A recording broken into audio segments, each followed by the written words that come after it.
Students, let us solve this Irodov problem. Question number 1.66. A small body A starts sliding down from the top of a wedge shown in figure whose base is equal to L 2.10 meter. The coefficient of friction between the body and the wedge surface is this. At what value of the angle alpha will the time of sliding be the least? What will it be equal to? So this is a question and there is a figure. This is the figure. What is the question? This is a wedge. This length L is fixed. A small block starts sliding from top of the wedge and reaches point at the bottom of wedge. Now, in this question, what is given that this length L is constant and there are different possible wedges. So this length L is L. So one possible sliding surface is this. Another possible sliding surface is this. So this is the sliding surface. Another possible sliding surface is this.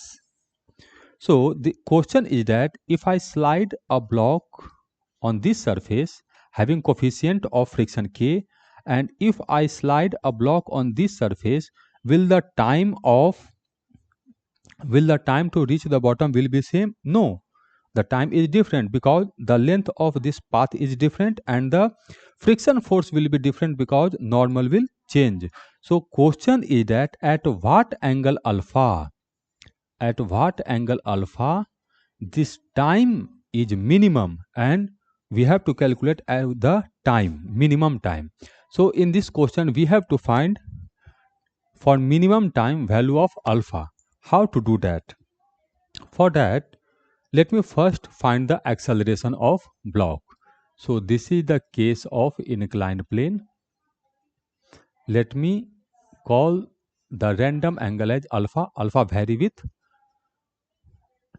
situation. Alpha can be anything.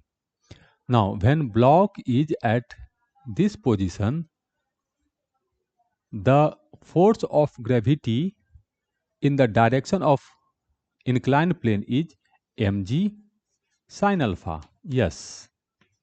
And the normal reaction will be perpendicular to this surface, and the component of mg perpendicular to the inclined plane is mg cos alpha, and this is normal n1, and the friction force will act up the plane and its value is kn1 because it is a kinetic friction, and the acceleration of block is this in the down the plane direction. So from this free body diagram I can write n1 must be equal to mg cos alpha. Yes, n1 must be equal to mg cos alpha, and the acceleration a must be equal to mg force mg sin alpha minus kn1 divided by mass m. Now put the value of n1 into this part. The acceleration a is mg sin alpha minus k mg cos alpha divided by m. So the acceleration a is g sin alpha minus kg cos alpha. So this is the value of acceleration. Now in the question it is given that this length is L and this angle is alpha, but the particle travel this distance. So if I call this distance as S, so it is evident from this right angle triangle cos alpha must be equal to L divided by S. Okay. Now this acceleration is constant if alpha is constant. For a particular inclined plane, this acceleration is constant.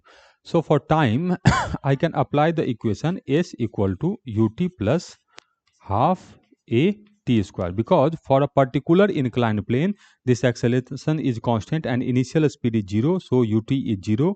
So distance S. S is L by cos alpha. S is L by cos alpha. It should be equal to half acceleration. So G should be common and it is sin alpha minus k cos alpha into t square. So let me write it in a good fashion. So it should be 2L by G should be equal to sin alpha into cos alpha minus k cos square alpha into t square. Okay, this is the equation. This part is constant. G will not changes with different inclined planes and L will not changes with different inclined plane, because in the question it is given that this base length is same for all inclined plane. So this part is constant. So for minimum time, this time is minimum, this part must be maximum. So we have to maximize this part. So to maximize this part, we have to must write this part into something like a sine theta plus phi.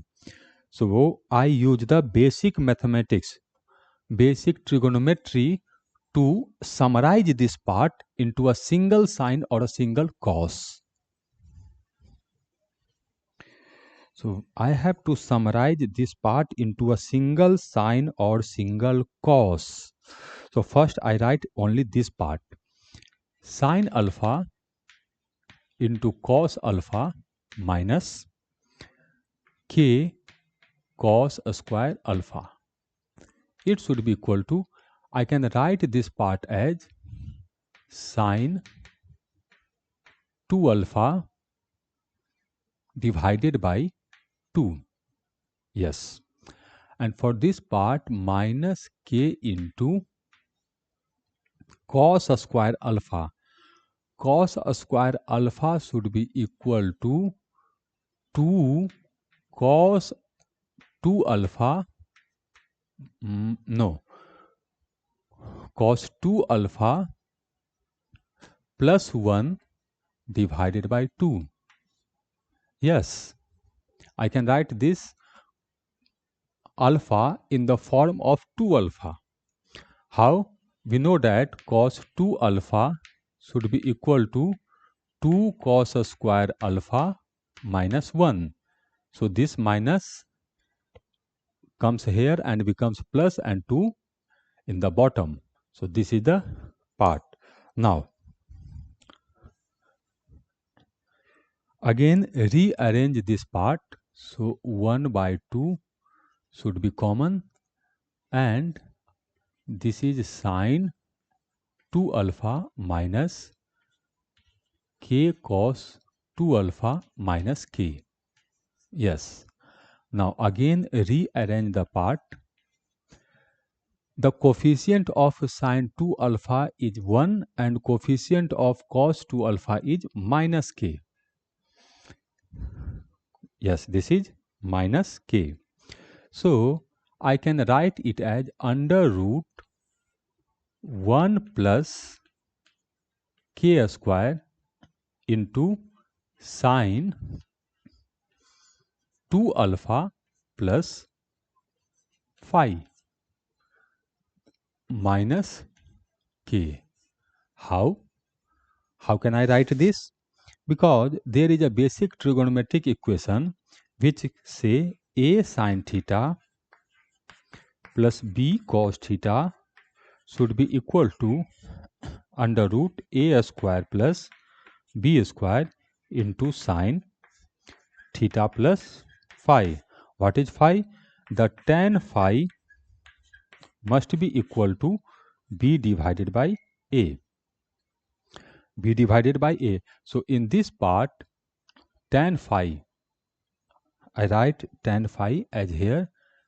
Tan phi must be equal to b by a. What is b? Minus k. And what is a? 1. So tan phi must be equal to minus k. Okay. So the time so the time equation is this. So the time equation is 2L divided by G equal to 1 by 2 into under root 1 plus k square into sine 2 alpha plus phi minus k into t square.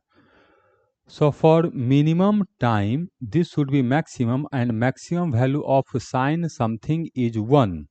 Maximum value of sine something is 1, and this happens when 2 alpha plus phi is 90 degree. So when 2 alpha plus phi equal to 90 degree, time t is minimum. That is tan 2 alpha must be equal to cot phi. That is tan 2 alpha must be equal to minus 1 by k. So this is the alpha for which time is minimum. So for minimum time, the inclined plane should be selected such that tan alpha must be equal to minus 1 by k. This is the first answer. Now second part is calculate this minimum time.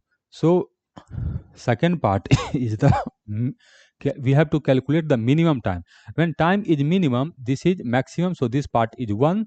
So it is very easy to find that time. Let me write it here. 2L divided by G should be equal to 1 by 2 into sine 2 alpha plus phi is 1. So under root 1 plus k square minus k into t square. So time t should be equal to a big root. Inside that, these two go here. So inside that there is a 4L by G part and 1 divided by under root 1 plus k square minus k, this part. So this is the time, this is the minimum time, and this is the condition for minimum time.